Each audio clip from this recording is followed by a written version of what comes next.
Hello बच्चों, मैं विनय sir और एनडीए 2020 के लिए मैं दोबारा आपका इम्पोर्टेंट क्वेश्चन लेकर के आ गया हूँ।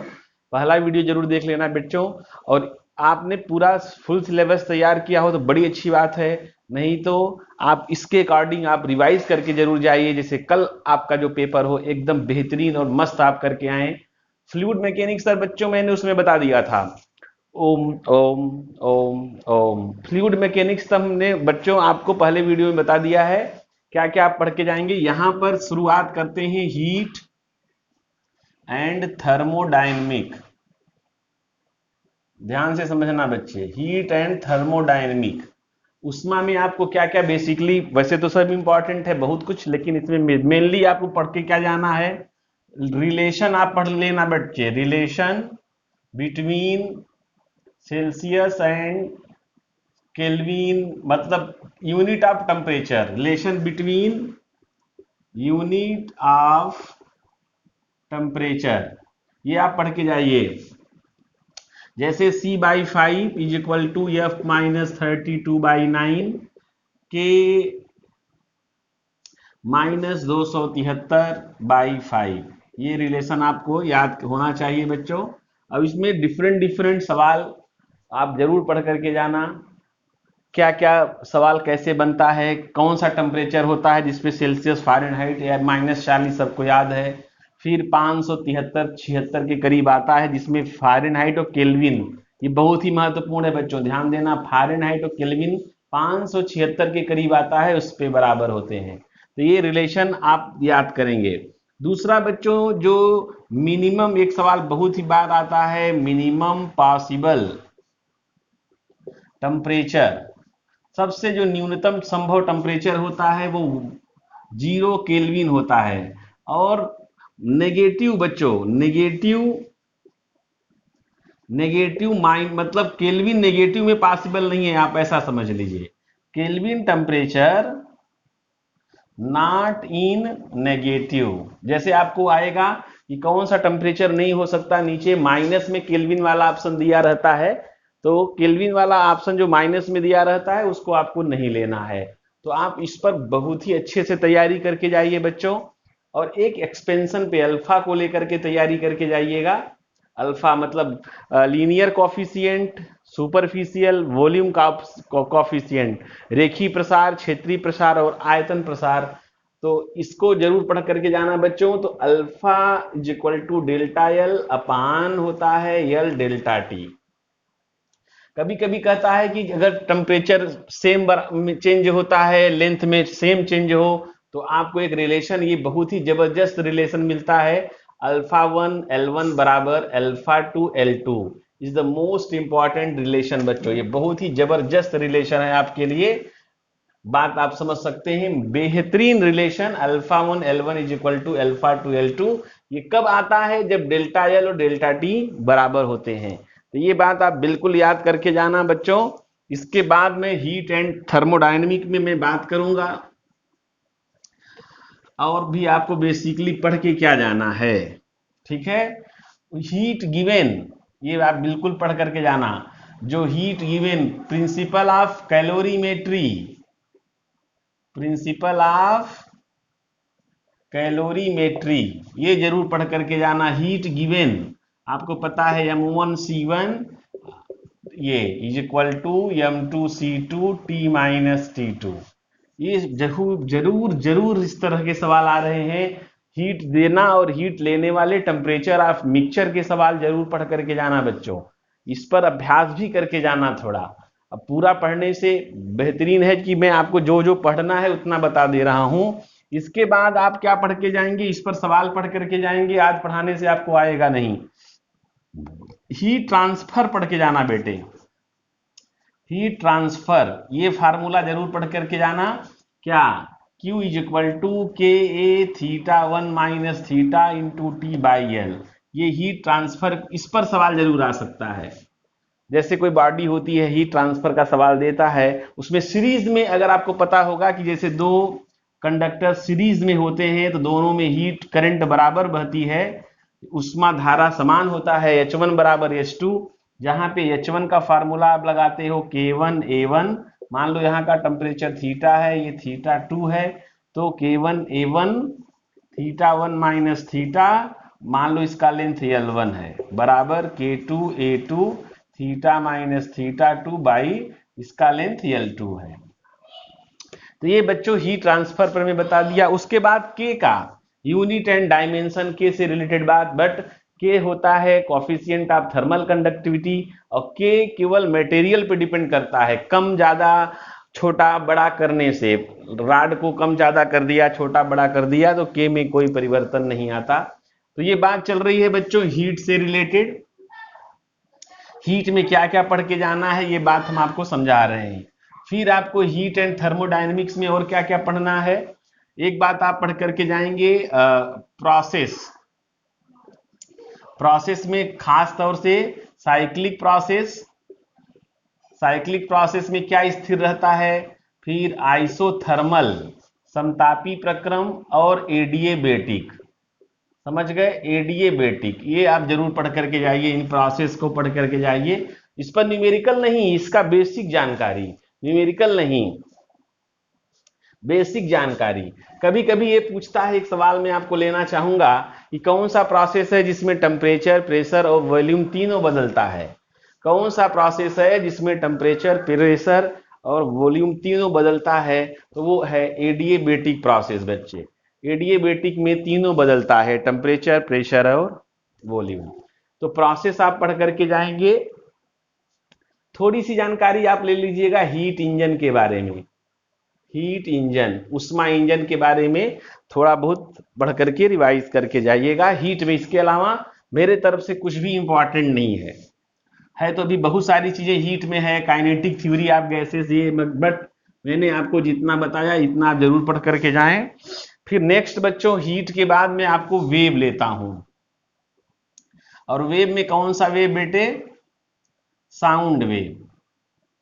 तो पहले आप टाइप ऑफ वेव पढ़ करके जाइएगा बेटे। जैसे मैकेनिकल वेव में आपने क्या पढ़ा है, mechanical wave, types of wave, इसमें दो तरह के पढ़े हैं आप लोग, कौन कौन सा, ट्रांसवर्स, ट्रांसवर्स का मतलब अनुप्रस्थ तरंगे, और लॉन्गिट्यूडिनल अर्थात अनुदैर्ध्य तरंगे,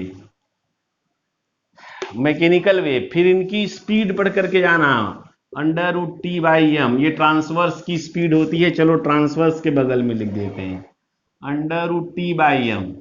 लॉन्गिट्यूडिनल में तीनों माध्यम में ये चलती हैं, ट्रांसवर्स केवल बच्चों सॉलिड में चलती हैं। ये सब जानकारी आपको होनी चाहिए। तो सबसे पहले इसमें Y/D होता है, ठोस में, द्रव में B/D होता है, गैस में भी B/D। यहाँ टाइम कम है इसलिए हम इस तरह से पढ़ा दे रहे हैं। फिर लॉन्गिट्यूडिनल वेव गैस में अगर चलती हैं तो साउंड वेव होती हैं, ध्वनि तरंगे, साउंड वेव। और साउंड वेव के लिए दो फार्मूले आते हैं, न्यूटन का फार्मूला, न्यूटन, और लाप्लास, लाप्लास ने करेक्शन किया। तो ये सब बिल्कुल आप पढ़ करके जाएंगे क्या क्या करेक्शन किया। साउंड वेव जब मीडियम में चलती हैं तो एडिएबेटिक चेंज होता है, अर्थात रुद्धोष्म परिवर्तन होता है, आइसोथर्मल चेंज नहीं होता है। तो ये बातें बेसिकली पढ़ के जाइए। टेम्परेचर का रिलेशन क्या है, प्रेशर का कोई इफेक्ट नहीं आता है, इफेक्ट जान लेना बेटा। V होता है गामा RT/m, टेम्परेचर बढ़ने पर स्पीड ऑफ साउंड बढ़ जाती है, ध्वनि का कोई इफेक्ट नहीं पड़ता है। तो ये सब बिल्कुल अच्छे से पढ़ के जाना, इसी तरह सवाल बनेंगे। मैं आपको जो बता रहा हूं बेसिक चीजें जरूर पढ़ करके जाना बच्चे, इसमें बिल्कुल संदेह ना करना। इसके बाद इसमें क्या खास है वो भी आप सुनेंगे। इंटरफेरेंस कहाँ होता है, डिफ्रैक्शन, ये जो नेचर होता है किसमें होता है किसमें नहीं होता है, प्रैक्टिस करते समय आपको पता चला होगा। साउंड के स्पीड पर प्रेशर का कोई इफेक्ट नहीं पड़ता है, बहुत ही जरूरी बात है। तो ये मैं जल्दी जल्दी इसलिए सुना रहा हूं कि आपसे ज्यादा मुझे जल्दी लगी है कि मेरे बच्चों को जल्दी से जल्दी इंपॉर्टेंट चीज मिले। फिर मैं आपसे कहना चाहूंगा कि इतना पढ़ने के बाद सबसे जरूरी चीज है, आप कैरेक्टरिस्टिक्स पढ़ लीजिएगा बच्चे, कैरेक्टरिस्टिक्स पढ़ करके जाइएगा जरूर। साउंड वेव की कैरेक्टरिस्टिक्स क्या है, जैसे आप जानते हैं पिच को पढ़ लीजिएगा। पिच, लाउडनेस किस पर डिपेंड करता है, लाउडनेस एंड पिच होता है क्वालिटी, क्वालिटी, लाउडनेस का मतलब हुआ प्रबलता और क्वालिटी का मतलब हुआ गुणता। ठीक है, तो करेक्टर पिच पढ़ के जाइए, लाउडनेस, प्रबलता, किस पर कौन कौन से फैक्टर डिपेंड करते हैं। एनडीए में बहुत ही जबरदस्त बात होती है म्यूजिकल वेव के बारे में, ये म्यूजिकल के लिए ये जरूर इसका डिटेल्स पढ़ करके जाना बच्चों, इसका डिटेल्स जरूर पढ़ करके जाना। उसके बाद थोड़ा सा, बहुत महत्वपूर्ण नहीं है मेरी नजर में, थोड़ा सा स्ट्रिंग ज्यादा इंपॉर्टेंट है, स्ट्रिंग मतलब रस्सी वाला पढ़ करके जाना। और थोड़ा आर्गन पाइप, आर्गन पाइप कम आएगा, इसका जरूरत नहीं है, टाइम होगा तो पढ़ना, नहीं तो मत पढ़ना। लेकिन रस्सी में आपको पता है कि रस्सी में कैसी वेव क्रिएट होती है, तो रस्सी में ट्रांसवर्स होती है और स्टेशनरी होती है। तो ये कौन सी, जैसे रस्सी में स्टेशनरी का मतलब अप्रगामी, तो ट्रांसवर्स और अप्रगामी तरंगे रस्सी में पैदा होती हैं। तो नेचर आप पढ़ लेना इस तरह का, बिल्कुल आप, मैं वीडियो भेज रहा हूं आपके सहयोग के लिए बेटे, ये याद कर लो, वीडियो सुनो और उसके बाद पढ़ने बैठ जाओ। ये वीडियो केवल पढ़ाई के लिए नहीं है, जहां भी मिले उसको देख लेना। क्लियर हुआ बेटा? फिर इलेक्ट्रोस्टैटिक की बात मैं करता हूं। अब हम लोग कहां पहुंच गए बेटे, फटाफट पहुंच गए कहां, इलेक्ट्रोस्टैटिक में कूलम्स लॉ से बहुत छोटी चीजें पढ़ के जाना, मतलब चार्ज, नेचर ऑफ चार्ज थोड़ा सा पढ़ करके जाना। यहां पे मैं लिख दे रहा हूं क्या क्या पढ़ना है। नेचर ऑफ चार्ज थोड़ा सा पढ़ना, दूसरा पढ़ना इसमें गॉसेस थ्योरम जरूर पढ़ना, सबसे जरूरी है, इस पर सवाल बहुत पूछे हैं ये गॉसेस थ्योरम। और इसमें कूलम्स लॉ में आप जो पढ़ के जाएंगे डाइपोल के बारे में, डाइपोल का नेचर, डाइपोल क्या है, डाइपोल को ज्यादा इंपॉर्टेंट देना बच्चों। फिर गॉसेस थ्योरम, उसके बाद बात चल रही है कैपेसिटर, कैपेसिटर के छोटे छोटे सवाल कैसे लगते हैं, कब चार्ज डिस्ट्रीब्यूट होता है, कैसे डिस्ट्रीब्यूट होता है, कैपेसिटर का सीरीज पैरेलल कॉम्बिनेशन बहुत ही जरूरी है, सीरीज एंड पैरेलल कॉम्बिनेशन। फिर थोड़ा का सर्किट वाला भी बात पढ़ करके जाना कैपेसिटर में। देखो मैं एकदम काट छांट के बता रहा हूं बच्चों, बहुत ही मस्त बात आपको बता रहा हूं। अच्छा, तो ये बात इलेक्ट्रोस्टैटिक की पूरी बात आपको समझ में आ गई होगी। दूसरी बात बच्चों, गोले के अंदर कहां इंटेंसिटी जीरो होती है, बाहर कहां कैसा होता है, तो गोले का बिल्कुल स्फेयर के बारे में, चार्ज स्फेयर के लिए ई पढ़ करके जाना और वी पढ़ करके जाना, ध्यान से समझना बच्चों, चार्ज स्फीयर का ई पढ़ करके जाना और वी पढ़ करके, अर्थात इंटेंसिटी, और वी का मतलब पोटेंशियल। तो चार्ज स्फीयर के बारे में ई पढ़ करके जाना है, वी पढ़ करके जाना है। क्या ख्याल है बेटा? ओम ओम नारायण हरि, हरि ओम हरि नारायण हरि, हरि ओम हरि नारायण हरि। चलो बेटे, अब बात क्या करनी है, कैसे करनी है, इस चीज को हम लोग सुनते हैं, सुनाते हैं। फिर क्या करना है बेटा, करंट इलेक्ट्रिसिटी, हाय रे हाय, एनडीए इसको छोड़ेगा नहीं, करंट इलेक्ट्रिसिटी। और इसी में बच्चों plus house, house hold wiring, ये एनडीए जरूर पूछेगा। करंट इलेक्ट्रिसिटी बच्चे, इसमें ओम्स लॉ, ओम्स लॉ पढ़ करके जरूर जाना। फिर ड्रिफ्ट स्पीड पढ़ के जाना बेटे, ड्रिफ्ट स्पीड, अनुगमन चाल। उसके बाद करंट का डिस्ट्रीब्यूशन, सीरीज और पैरेलल, ये अब आप पढ़ करके जाना, मैं बोल रहा हूं इसमें। फिर पावर और हीट, ये सीरीज में कौन बल्ब तेज चमकता है, पैरेलल में कौन सा बल्ब तेज चमकता है, कम वाट वाला किसमें तेज चमकेगा, ज्यादा वाट वाला किसमें तेज चमकेगा, ये बात पक्का समझ के जाना बेटे। सेल के बारे में भी थोड़ा सा पढ़ लेना, internal resistance of cell, internal resistance of cell, ये जरूर पढ़ करके जाना।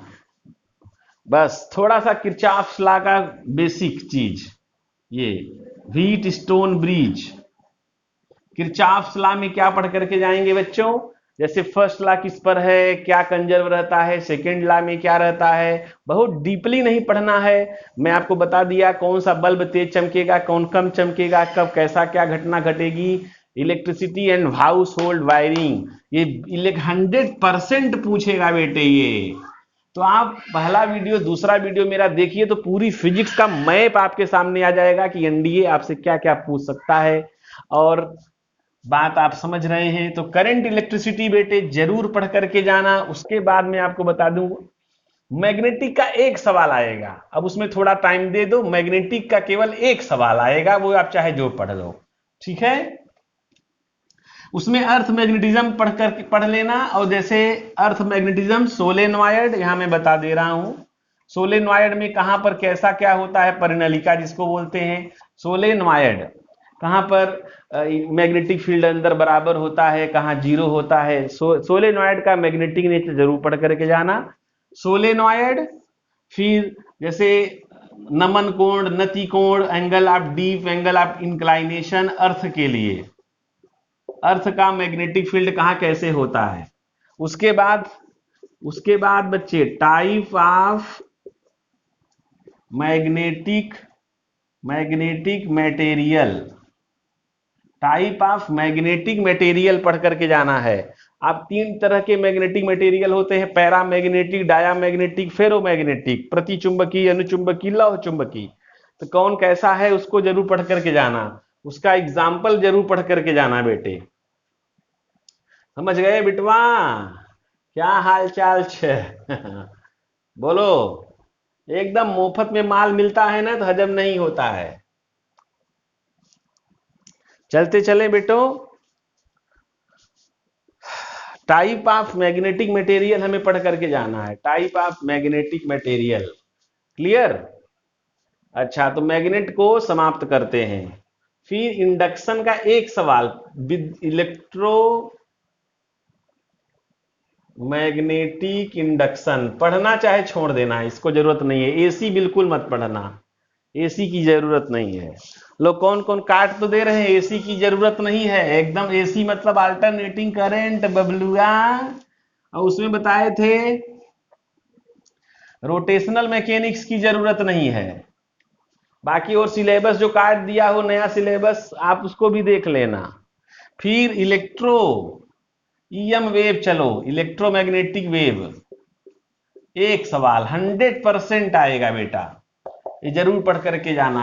किसका वेवलेंथ कम होता है, किसकी फ्रीक्वेंसी कम होती है, पूरा सीरीज पढ़ करके जाना। मैं यहाँ पे बता दे रहा हूँ, गामा रे, एक्स रे, ये सब जो पूरा होता है, इसका फ्रीक्वेंसी किसकी ज्यादा होती है, किसका वेवलेंथ कैसा होता है, ये जरूर पढ़ करके जाना। ईएम वेव, बोलो भोडू। फिर बात आ गई बच्चे रे ऑप्टिक्स, रे ऑप्टिक्स। तो एक सवाल परावर्तन से पढ़ के जाना है, रिफ्लेक्शन, और एक सवाल रिफ्रैक्शन, रिफ्रैक्शन अपवर्तन, वो भी टीआईआर सबसे ज्यादा इंपॉर्टेंट है। टीआईआर टोटल इंटरनल रिफ्लेक्शन, उसके एग्जाम्पल कहां कहां होते हैं, कहां कहां टीआईआर होता है, कहां नहीं होता है। तो हल्का सा रिफ्लेक्शन पढ़ के जाना, उसका बेसिक चीज, और ये टीआईआर एक सवाल पा जाओगे बेटे। 100% उम्मीद है आपको, मैं जैसा मैं बोल रहा हूं और एकदम काट छांट करके बता रहा हूं। और फिर आप जैसे इसको समाप्त करते हैं तो ह्यूमन आई में थोड़ा, ह्यूमन आई का इफेक्ट पढ़ लेना। ह्यूमन आई में क्या इफेक्ट आता है, मॉडर्न फिजिक्स में अब हम लोग पहुंच गए। मॉडर्न में बच्चे क्या पढ़ना है आपको, एक तो फोटो इलेक्ट्रिक इफेक्ट, एक सवाल समझ सकते हैं, फोटो इलेक्ट्रिक इफेक्ट, और इसमें डी ब्रॉगली वेवलेंथ, ठीक है बेटा, डी ब्रॉगली वेवलेंथ। एक सवाल एटम से पढ़ के जाना, बोर मॉडल बेटा क्या पढ़ना है वो भी मैं लिख दे रहा हूं, एटम में बोर मॉडल, ठीक है। और थोड़ा सा